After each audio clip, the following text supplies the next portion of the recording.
Deus, muito feliz de poder estar com os irmãos para junto cultuarmos a Deus nessa noite de quinta-feira.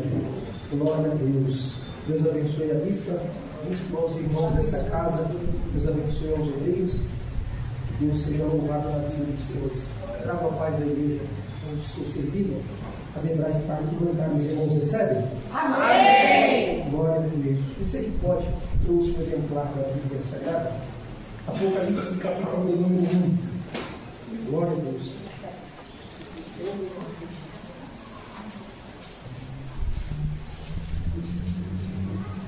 Glória a Deus. Eita glória! Apocalipse, capítulo número 1. Eita glória!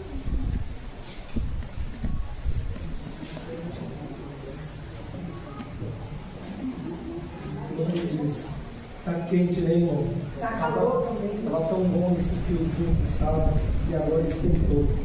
Eu prefiro mil vezes o frio. Capítulo 1. Capítulo 1, versículo número 4. Glória! Versículo 4 a 6. Se eu posso ler, diga amém. Amém!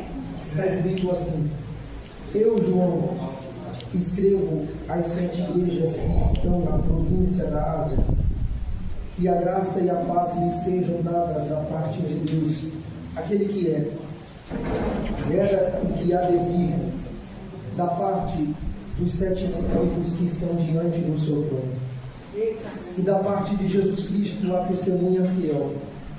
Ele é o primeiro filho que foi ressuscitado e governa os reis do mundo inteiro.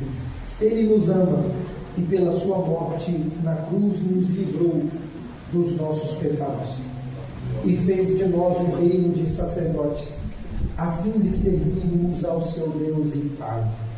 A Jesus Cristo sejam dadas a glória e o poder para todos sempre. Amém. Glória! Aleluia!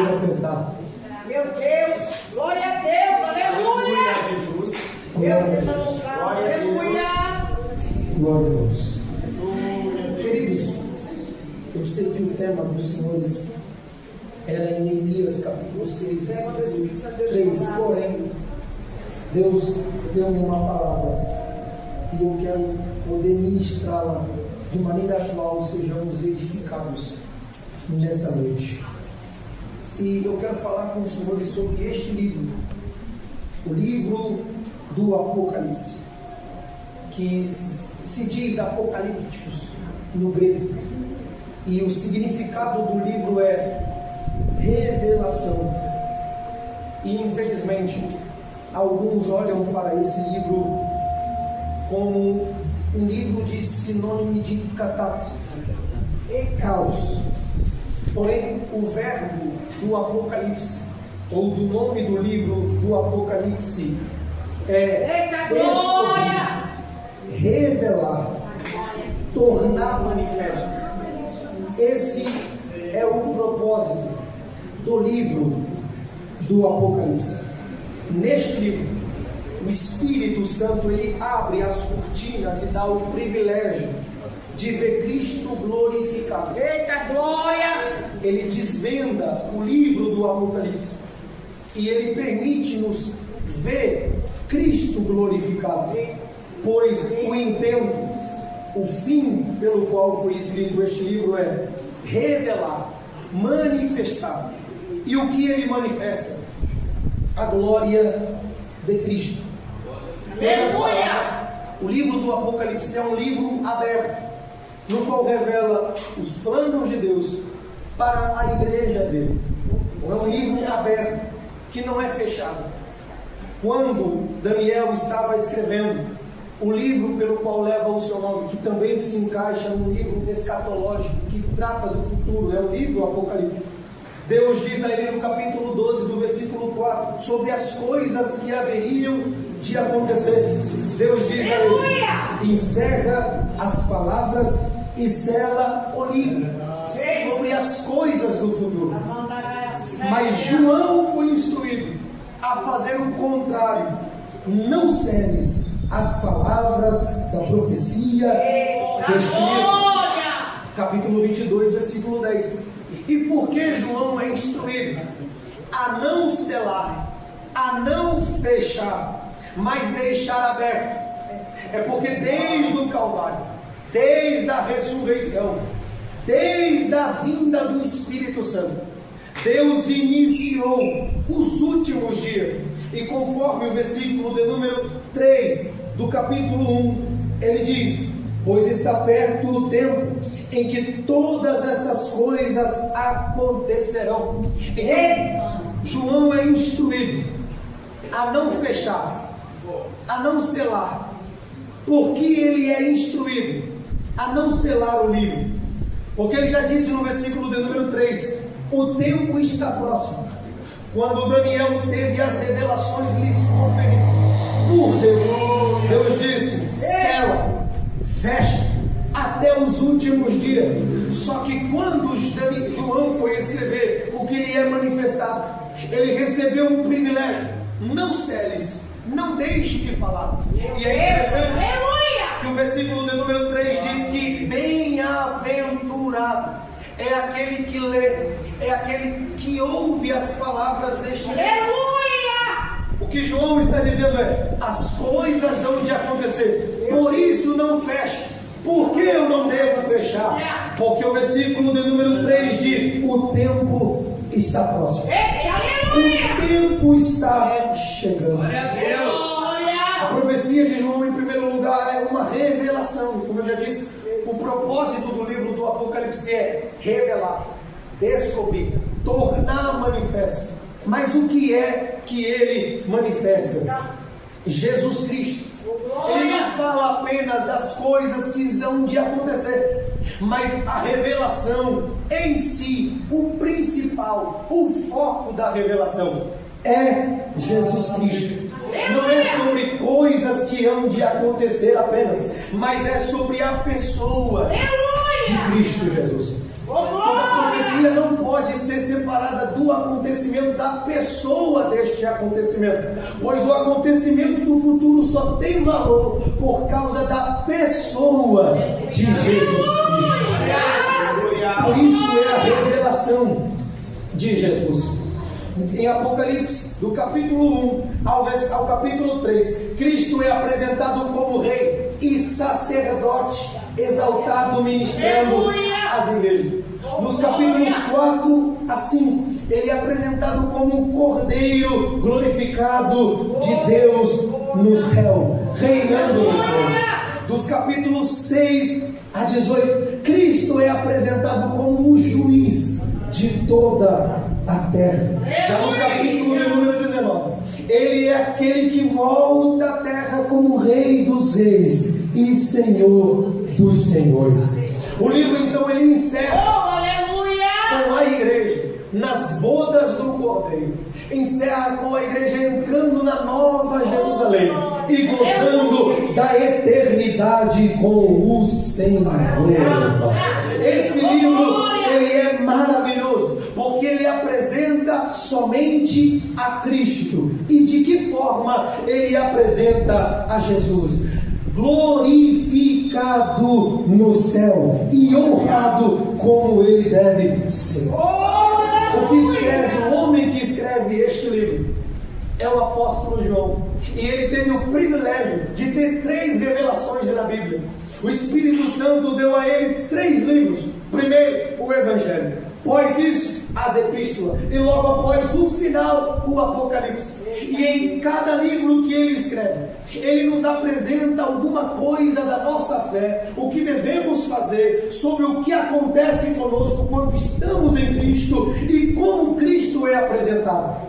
Nos Evangelhos, ele apresenta que nós devemos crer nesse Senhor. Já na epístola, ele diz que nós devemos ter a certeza nesse Senhor. Eu creio, e agora eu tenho que ter a certeza nesse Senhor. Já no Apocalipse, ele diz que eu devo estar preparado para a volta do Senhor Jesus.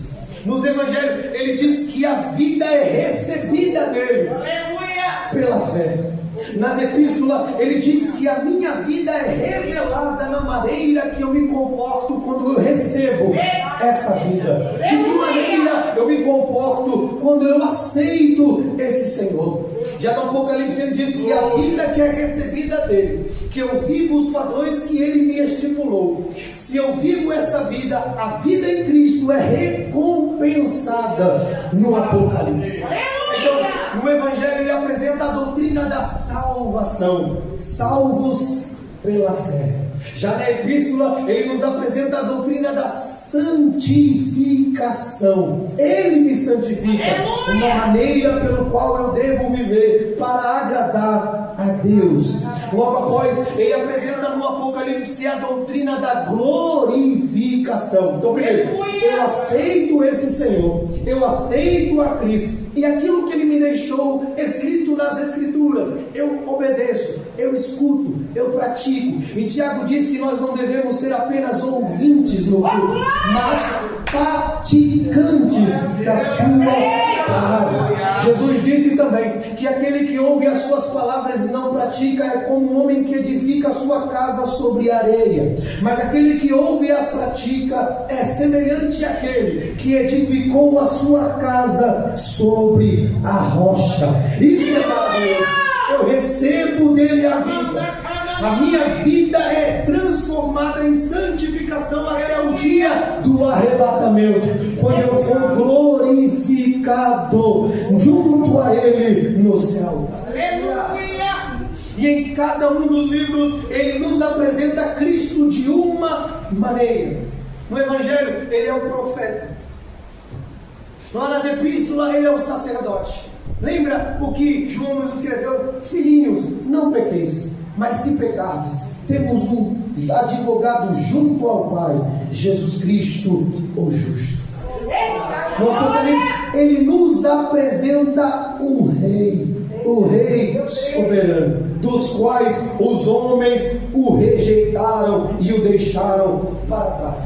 Então, sabemos disso. O livro do Apocalipse, como eu já disse para os senhores, é uma revelação de Jesus Cristo. Deus tem a revelação, conforme o versículo de número 1, para os irmãos não achar que eu estou inventando. Deus tem a revelação do Filho. Ele pega essa revelação e dá ao Filho. O Filho passa a revelação ao anjo. O anjo pega a revelação e dá a João. E João ministra às igrejas. O destinatário desse livro é as igrejas. E eu quero falar com os senhores sobre o capítulo de número 1. O capítulo de número 1 ele tem quase uma revelação ofuscante do próprio Senhor. Aleluia! Porque não tem outra revelação além do qual ele recebe no capítulo de número 1. Dos versículos 4 a 8 ele apresenta Cristo de uma maneira básica, mas é uma maneira que nós conseguimos entender. Ele apresenta Cristo de 3 maneiras para nós. Parece que quando ele vai falar de Cristo, ele apresenta um Cristo que ele conhece, porque não há mais alguma indicação aqui que ele recebesse, uma revelação a mais, algo a mais. O que ele tinha para receber, ele já recebeu. Ele mesmo andou com Cristo. Ele é aquele que deitava no peito de Cristo, e ele se auto-intitulava o discípulo a quem Jesus amado. Ele apresenta Cristo aqui de 3 maneiras. Este aqui que ele nos apresenta no capítulo de número 1 é o Cristo do passado, o Cristo do presente e o Cristo do futuro. E isso é nos apresentado conforme o versículo que eu acabei de ler com os senhores, versículo do número 4, para aqueles que deixaram a Bíblia aberta. Ele diz: aquele que era, que é e que há de vir. Por que no passado, presente e futuro? Porque no passado Cristo foi a fiel testemunha. Ele nos testemunhou sobre Deus, sobre os céus, sobre as pérolas da eternidade. Eu sou homem falando de Deus aos homens. Cristo não. Cristo era diferente. Ele era Deus falando de si mesmo aos homens. Ele é a fiel testemunha. No presente, Ele é aquele que nos ama e nos libertou dos nossos pecados. No passado Ele testemunhou No presente Ele é aquele, conforme o versículo 5, que nos ama e nos libertou dos nossos pecados. E no futuro é aquele que vem com as nuvens, e todo olho o verá, e as tribos da terra se lamentarão sobre ele. Só que o versículo de número 7 do capítulo 1 não é para nós, não, porque aqui já é Ele glorificado, a igreja já está no céu com Ele. Essa volta que não é nos apresentada no versículo 7 não é para a igreja, porque a Bíblia diz que quando Ele voltar será no abrir e fechar de olhos, ninguém o contemplará, a não ser aqueles que foram arrebatados. Já no versículo de número 7, aqueles que não o aceitaram, não seguiram a palavra, rejeitaram a igreja, o pregador que pregava, um dia o verão vindo sobre as nuvens, como o juiz de toda a terra. Logo após, ele vai falar que Deus agora, através de seu Filho, nos constituiu reinos de sacerdote. Uma coisa que o povo de Israel perdeu lá no Êxodo 19, quando a Bíblia diz que Deus o chamou o povo para perto, no Monte Sinai, e disse a eles: se pois diligentemente ouvirdes a minha voz, e guardardes os meus mandamentos, sereis minha propriedade exclusiva, porque toda a terra é minha. Deus queria o povo para si, mas como o povo iria pertencer a Deus se guardasse as palavras de Deus? Mas por que não guardaram? Porque temeram a voz de Deus. Porque quando Deus desceu no deserto, quando Deus se apresentou no Monte Sinai, o povo rejeitou. E aí Moisés disse: Deus veio para vos provar. Deus acabara de chamar o povo lá no Monte Sinai, e para tornar eles sacerdócio real. Só que eles rejeitaram por causa do medo. E agora, a quem é dado esse privilégio? Reino de sacerdote, a igreja.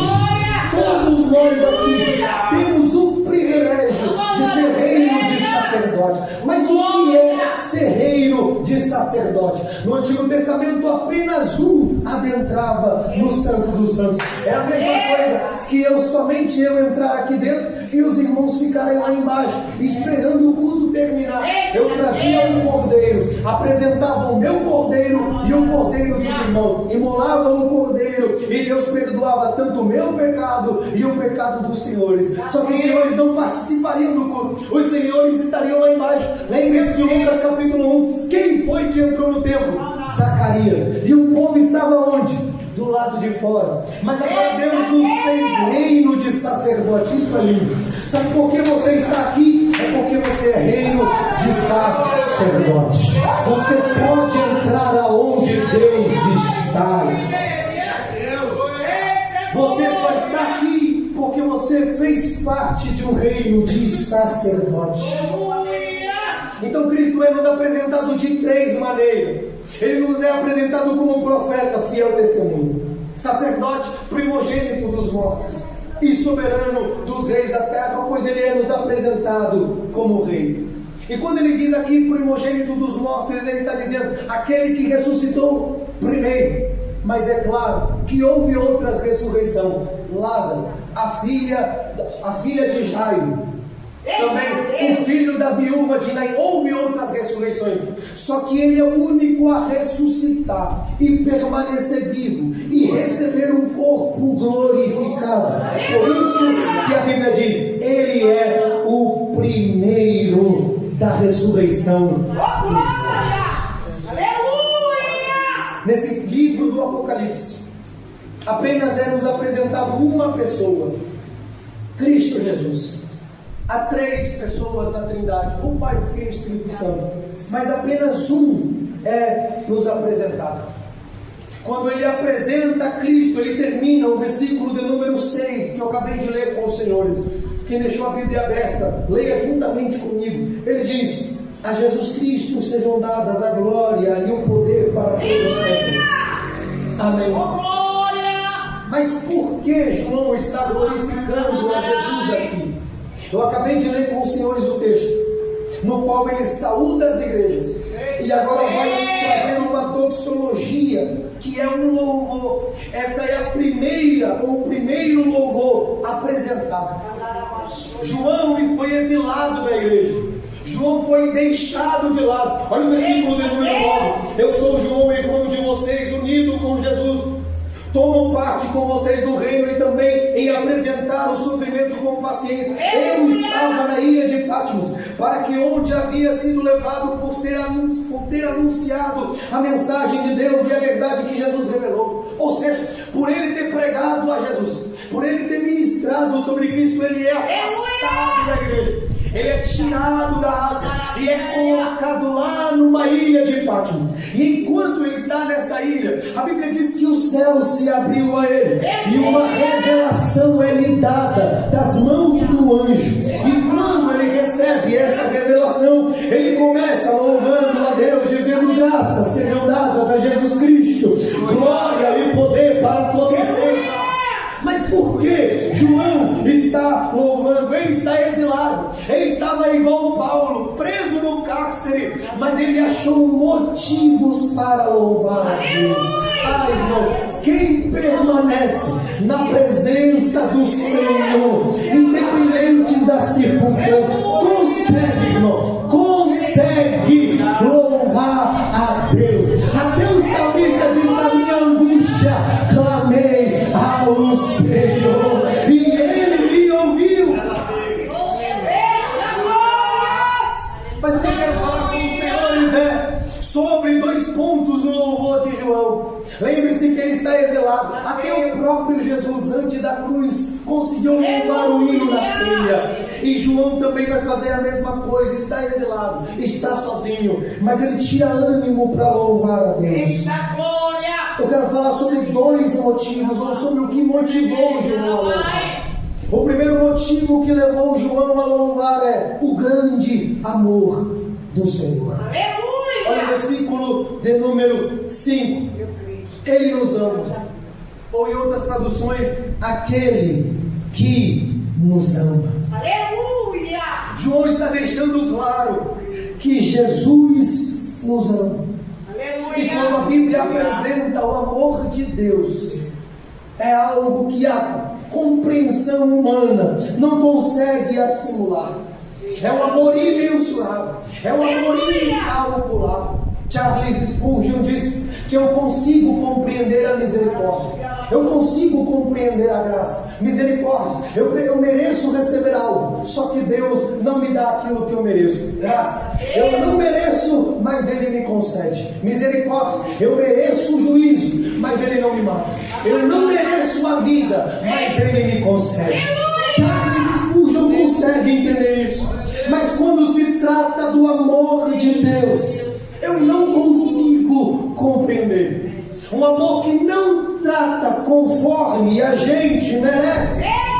Não por termos ou não termos dinheiro, por sermos ou não uma pessoa boa. O amor de Deus vai muito além daquilo que podemos compreender. No Salmo 139, a Bíblia diz que o amor de Deus está acima dos céus e mais profundo do que a terra, porque o amor dele é grande.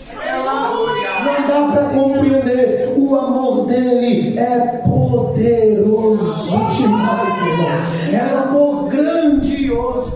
Nós temos a possibilidade de transgredir. Hoje estava na academia com um rapaz do Minha Firme e ele disse: eu não consigo compreender esse amor. Eu disse: de fato, não dá para entender um amor tão poderoso. Ele nos ama sendo a gente falho, sendo a gente pecador, sendo a gente miserável, com a possibilidade de entristecê-lo, com a possibilidade de transgredir a palavra dele, mas o amor dele permanece. E a Bíblia diz que ele amou o mundo de tal maneira, mas de tal maneira, que entregou o seu Filho unigênito. É um amor grande. Quando João apresenta essa expressão de tal maneira, ele está dizendo: não dá para compreender isso amor, não dá para medir, não dá para compreender. É um amor indescritível. Você pode até me perguntar: Mateus, por que Jesus me ama? E eu responderia com toda a simplicidade: Ele te ama. Não tem algo a mais, não, Ele te ama. Não será porque eu vesti um terno e vim para a igreja, não, vai além disso. Não será porque eu canto na igreja, não, vai além disso. Não será porque eu sou obreiro da casa do Senhor, não, vai além disso. Não deve ser porque eu sou intercessora da casa do Senhor, não, irmão, vai muito além disso. Olha o que Paulo escreveu, Efésios 1:4, porque Deus nos escolheu nele antes da fundação do mundo, para sermos santos e irrepreensíveis em sua presença. Sabe o que ele está dizendo? Antes que você viesse aqui e dissesse: bispa, me dá uma oportunidade, quero aceitar esse Senhor, Ele já tinha te escolhido, irmão. Ele já tinha te escolhido. Aleluia. Lembra o que ele disse a Jeremias: antes que saísse da madre, te santifiquei e as ações te dei por profeta. Ele falou para os discípulos em João 16:15: não foi vocês que me escolheram, mas fui eu que escolhi a vós. Antes que eu amasse a Deus, Ele já me amava. Ele já sentia o desejo de me ter por perto. Não, Mateus, mas hoje eu estou na igreja, hoje eu participo do culto, a bispa começa com os corinhos e eu já me alegro na presença de Deus. Eu estou na casa de Deus, é por isso que Ele me ama? Claro que não. Romanos 5:8, Ele demonstra o seu amor por nós, sendo nós ainda pecadores. Você estava lá fora e o amor dele já tinha te alcançado, o amor dele já tinha me encontrado, irmão.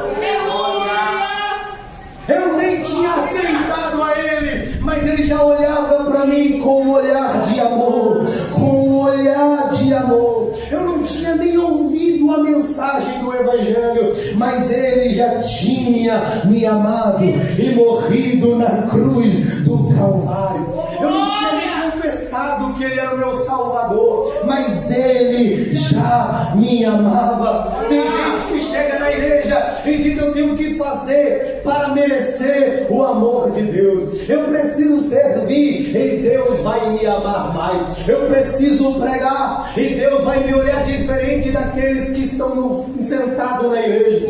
Se eu estou no púlpito, Deus me ama mais do que aquele que está na porta. Deus ama mais a mim porque prego, muito mais do que aqueles que estão servindo o copo na igreja. Eu preciso fazer algo para merecer o amor de Deus. Mas a Bíblia diz que não é assim. 1 João 4:10, antes que nós amássemos a Deus, porque nisto consiste o amor, não em que nós tenhamos amado a Deus, mas que Ele nos amou primeiro. Mas que Ele nos amou primeiro. 1 João 4:19, olha o que João diz: não, nós só o amamos porque Ele nos amou primeiro. A Bíblia diz que se alguém ama o mundo, o amor do Pai não está nele. Aquele que vive na prática do pecado não ama a Deus.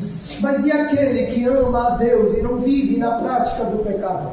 Esse recebeu o amor de Deus. E se recebeu o amor de Deus é porque a Bíblia diz que Ele é a fonte de todo o amor. Todas as coisas de ruim que existem em mim é por causa de mim mesmo. Se eu minto é porque eu sou mentiroso. Se eu falho é porque eu sou falho. Se eu roubo é porque eu sou ladrão. Mas tudo aquilo que eu faço de bom não é de nós mesmos, é de Deus. É o Espírito dele que gera em nós esses frutos. Mas aqui eu não estou sendo complacente ao pecado de ninguém. Pelo amor de Deus, Ele nos ama, claro que Ele nos ama. Mas não estou sendo complacente ao pecado de ninguém, porque tem gente que vive nessa desculpa: eu vivo pecando. Mas você pode pecar? Posso, porque Deus é amor, porque Deus me ama, porque Deus me aceita do jeito que sou. Eu conheço um rapaz que ele diz assim: Deus me conheceu dessa maneira e vou viver dessa maneira. E às vezes eu nem debato, porque esse tipo de crente que está na igreja e acha que conhece tudo é a pior pessoa para poder pregar a palavra. Não tem humildade, não abaixa a cabeça, não escreve, não anota o que é pregado no culto, não presta atenção na palavra, mas acha que pode determinar o modo pelo qual pode viver. Não estou sendo complacente ao pecado de ninguém, só que a Bíblia nos mostra que o amor dele é poderoso, que o amor dele é grande. Olha o que o salmista canta no Salmo 103. O Senhor é compassivo e misericordioso, muito paciente e cheio de amor. Não acusa sem cessar, nem fica ressentido para sempre. Não nos trata conforme os nossos pecados, e nem nos retribui conforme as nossas iniquidades. Pois como os céus se elevam acima da terra, assim é grande o seu amor para com os que o temem. E como o Oriente está longe do Ocidente, assim ele afasta de nós as nossas transgressões. Isso é maravilhoso. Imagine se Deus tratasse a gente conforme a gente trata ele no culto. Quantos de nós não estariam vivos aqui? Mas ele é amor, mas ele nos ama. Eu sei que nós estamos cansados, eu sei que nós estamos, mas o salmista diz: quando entrares pela porta do templo, entrais celebrando júbilo e glória a Deus. Eu não sou mendigo de glória a Deus, mas a Bíblia ensina que quando entrarmos pela casa de Deus, louvemos ao Senhor que nos ama, não nos trata conforme a gente merece. Nos tratar conforme a gente merece, ele demonstra o seu amor, porque não há nada nem ninguém que possa nos separar do amor de Deus, irmão. Ele nos ama. Guarde isso nessa noite. Olha o que Paulo canta: quem nos separará do amor de Cristo? A tribulação, a angústia, a perseguição, ou a fome, ou a nudez, ou o perigo, ou a espada, porque está escrito: por amor de ti somos entregues todos os dias ao matador. Aí Paulo diz: mas em todas essas coisas somos mais do que vencedores por aquele agora que nos amou. Porque estou certo que nem a morte, nem a vida, nem os anjos, nem os principados, nem as potestades, nem o presente, nem o porvir, nem a profundidade, nem alguma outra criatura poderá nos separar do amor de Deus que está em Cristo Jesus, nosso Senhor. Esse é o maior amor do mundo, irmão. Aleluia! A Bíblia nos mostra que o amor de mãe é poderoso, mas Isaías diz que se ela se esquecer, todavia Deus não se esquecerá. Ele é amor, irmão. É por isso que João louva no capítulo 1. Por que estás louvando, João? É porque ele é amor, é porque ele me ama, é porque mesmo sendo quem eu sou, ele continua me amando, ele continua me amando. Ele continua nos amando, irmão. Esse é o amor de Deus. Ele é poderosíssimo. Glória a Deus, glória a Deus, aleluia. Jesus está aqui nessa noite. Eu sinto ele. O amor dele é poderoso. O amor dele é poderoso. Oh, aleluia. Segundo ponto pelo qual João louva: o sacrifício do Senhor. Não, irmão, me desculpe, eu não vim pregar portas abertas. Eu não vim pregar muralha vai cair, ainda que é o tema. Me desculpe, mas eu vim pregar algo mais poderoso que muralha caindo. Eu vim pregar algo mais poderoso do que isso: Jesus, o Salvador da nossa vida, irmão. Eu vim pregar algo mais lindo do que isso: Jesus. Olha como João louva a Jesus: e em seu sangue nos lavou dos nossos pecados. Ele apresenta aquele que nos ama, tem um presente, e aquele que nos lavou dos nossos nossos pecados. Ou seja, o amor dele permanece, mas o pecado não. O amor permanece, mas o pecado não pode permanecer, porque aquele que nasceu de Deus não vive na prática do pecado. Ele louva a Cristo pelo seu grande sacrifício na cruz do Calvário. Na cruz, meus irmãos, na cruz de Cristo, Ele sofreu, Ele padeceu. A história diz que quando Ele ofereceu as costas para ser chicoteado, os romanos eram matadores profissionais, meus irmãos, porque se aquele a quem vai ser crucificado escapasse, os que estavam chicoteando, se esse que está sendo chicoteado fugisse, os romanos sofreriam a morte no lugar daquele que haveria de ser chicoteado e morto. Então eles eram matadores profissionais. Quando Jesus tirou a sua túnica, porque a história diz que Jesus não foi chicoteado com uma tanga, irmão. Não, ele estava nu. Ele estava completamente descoberto. Colocaram ele pendurado no madeiro, penduraram as mãos dele e deixaram ele ali. E ele está nu diante de um povo inteiro. E lá vem o soldado romano com um chicote de 12 pontas, nas quais as pontas havia chumbo e osso. E qual é a finalidade desse? É rasgar a carne de Cristo. As primeiras chicotadas eram somente para inchar a pele dele, e depois rasgar. E rasgar. Como eu já disse para os senhores, ele é matadores profissionais. Se ele der na coxa, ele não vai dar em outro lugar. Não, ele vai dar na coxa de novo. Se ele der nas costas, ele não vai dar no ombro dele, ele vai dar no mesmo lugar. E as costas de Cristo estão sendo rasgadas. Isaías 50 diz que ele não escondeu as costas.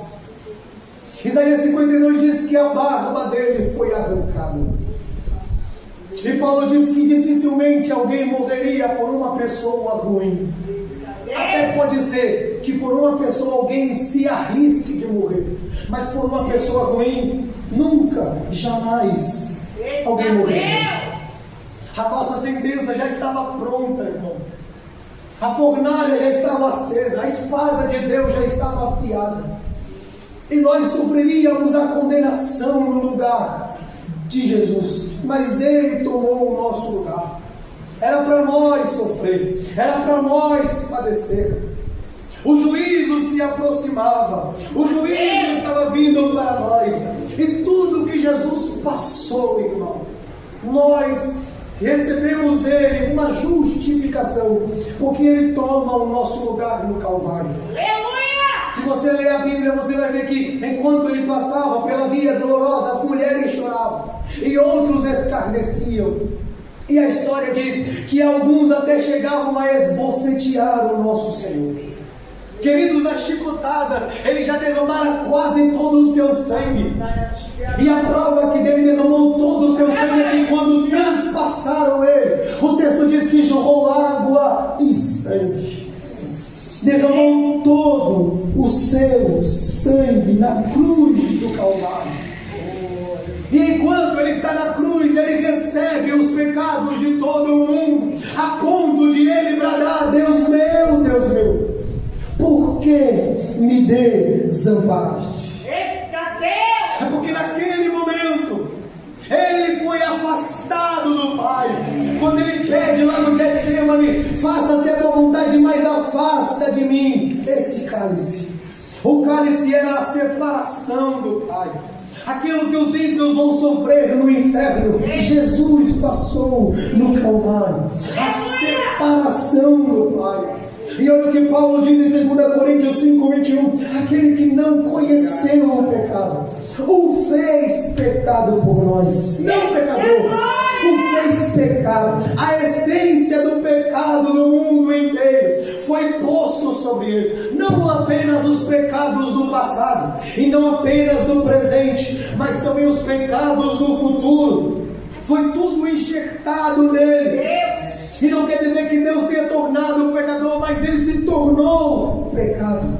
Olha o que Pedro diz: porque também Cristo padeceu uma vez pelos pecados, o justo pelos injustos. E eu estou caminhando para a conclusão. Mas você já se perguntou por que Cristo teve que sofrer em seu lugar? Alguém responderia ali ao óbvio, que é o certo. Porque ele tinha que sofrer, ele tinha que pagar o nosso pecado. Mas Cristo também morreu porque Deus teria que ser honrado, e a sua santidade honrada e sua justiça satisfeita. Aleluia! Porque Ezequiel 18:4 diz que a alma que pecar esse morrerá. Essa é a justiça de Deus. Aquele que peca tende a pagar pelos seus atos ou pecados. Então a justiça de Deus exige a morte do transgressor. E Deus é santo. Por conta dos nossos pecados, nós ofendemos a Deus e sua santidade. Então quando nós pecamos e falhamos contra Deus, o nosso pecado ofende a santidade de Deus, e a justiça de Deus exige que alguém morra, para que a ofensa seja anulada e a santidade de Deus seja honrada. Eita glória! Por isso que Cristo teve que sofrer, por isso que a Bíblia diz em Isaías 53:10, agradou Deus moê-lo, fazendo enfermar.